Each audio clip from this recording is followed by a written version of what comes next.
are going to be using our black Yamuna ball to work on some knees and ankles.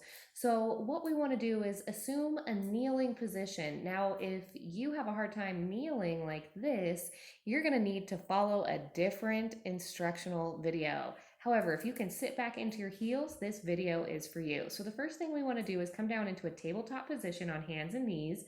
Extend the left leg out to the side, tuck the ball back behind the left knee, and then hold the ball there as you sit back into it. Now, point your toes back behind you and make sure that that outside edge of the foot is in a nice straight line. You don't want the toes twisting in and cranking on that ankle.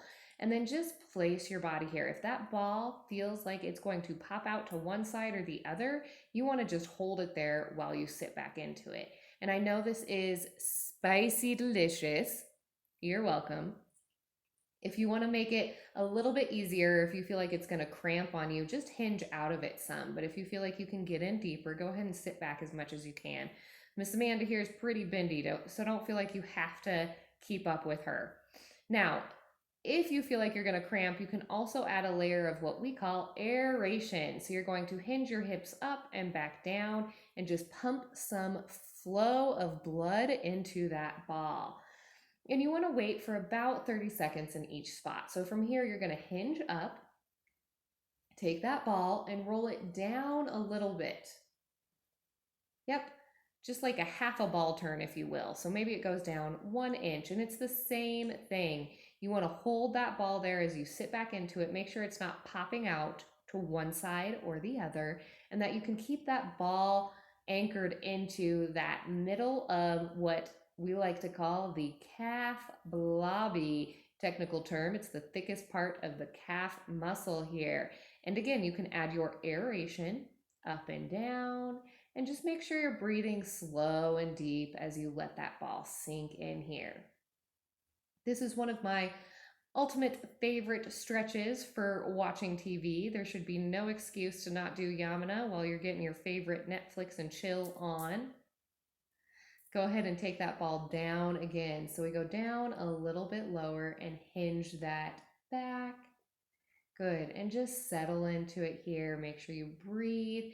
Notice here that Amanda has a nice straight spine as well. She's not collapsing into that ball. We don't want to be channeling our inner gremlin, but allowing ourselves to create really solid, strong posture here. And just anchor into that new space. If you need to, you can do that aeration here too. And then we're going to take that ball down a little lower still. So down into that spot at the very bottom of the calf blobby. So we have some good attachment points in here. This is when we start to work more onto the ankle and the foot. If you're someone who struggles with any kind of funky foot tension, pain, discomfort, lack of range of motion, this is an important move for you. However, if you're finding that it's hard to keep your foot out straight, you can always roll up a towel and stick it under the front of the ankle, or grab like a little couch pillow and stick it under the front of the ankle, right? And that can allow you to work into a better range of motion here. You see what she did there? Good. Now get that pillow out of there, because I believe that you have the range of motion to get in deep. All right, and we're going to take that ball down a little bit lower, so it's right above the ankle, right above the heel here. You've got just a little bit of space. Or maybe you don't because you have tiny little legs, and that's fine too. Wherever your body's at is totally fine for you. You might have nice, long, slender legs. You might have little nubs. Some of us are Great Danes and some of us are Corgis.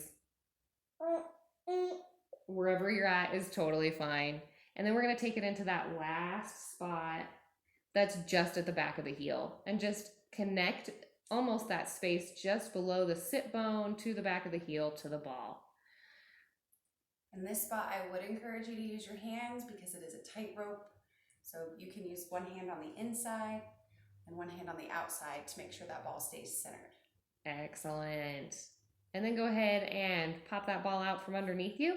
We're going to take it below the knee on that same side to the front of the leg.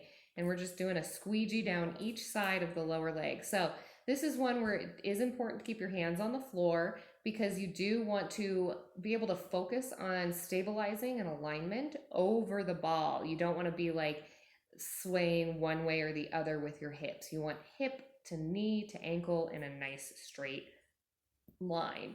Now, you're going to hinge back depending on where that ball is. Like Amanda's almost hinging too far back right now because her weight's coming off that ball. You're going to get more weight over that ball if you can keep your hips over the ball more. So the more you're in a tabletop position to start, the more weight you're going to get into that ball. Now, as we work this ball down the shin side, we want to try and keep the knee lifted. We're going to take it down just a little bit, keeping those toes connected to the floor, and try and lift the knee a little bit just to allow a deeper stretch in there. And just breathe. Good. Now, you don't have to pick up to move off this ball. You can crawl forward a little bit to get that ball to move just down, teensy bit at a time. And shins can feel spicy. This can feel like a little bit of what I like to call a safe ripping and tearing sensation. Totally fine. Really, we're just opening up tension in your tissue, and sometimes that's uncomfortable. But the more you can just sit with that discomfort, the better. If it's too intense for you, you can always take a little bit of weight off by shifting into the other leg or taking some air out of your ball. Go ahead and shift your body forward again or move that ball down a little bit more. Keep those toes connected to the floor and that knee lifted and hovering. Now, if you have those tight front of the ankle and it's hard to get into this position, you can go ahead and start to dip the knee down. You don't need your pillow for that one. Just kidding. Testing. And from here, you'll just work it down further. And at this point, as you get closer to that space just above the ankle, you're going to dip the knee down anyway to allow you to put more weight into that ball. And sometimes you'll find that maybe this is getting hard on the knee, which we have some more advanced moves we'll show you in a different video. But you can always place that pillow or a towel behind your knees too, to give yourself a little bit of a lift so that you're not putting as much pressure on that knee joint. But Amanda doesn't need that, so get that pillow back out of here. All right, and take that ball down lower. We're going that last spot just above the ankle and then right into the ankle itself. Yep. And timing-wise, I called it a fantastic and much needed ripping and tearing sensation. When that sensation starts to dissipate, that's when you know it's time to move on to that next spot. So we'll go ahead and take it to that last spot just above the top of the foot at the front of the ankle. Yep, right there. Now I like to take that same side hand and place it just on the heel and add a little bit of weight here. Sometimes it's hard to reach back and reach that heel though, so it's not necessary, but it just gives you a little bit extra if you're into that sort of thing. Good work. Take a deep breath, go ahead and come off that ball. And then just take a beat and sit with both legs straight out in front of you and see how it feels from one side compared to the other side. Excellent work. Now you get to go repeat that other side all by yourself.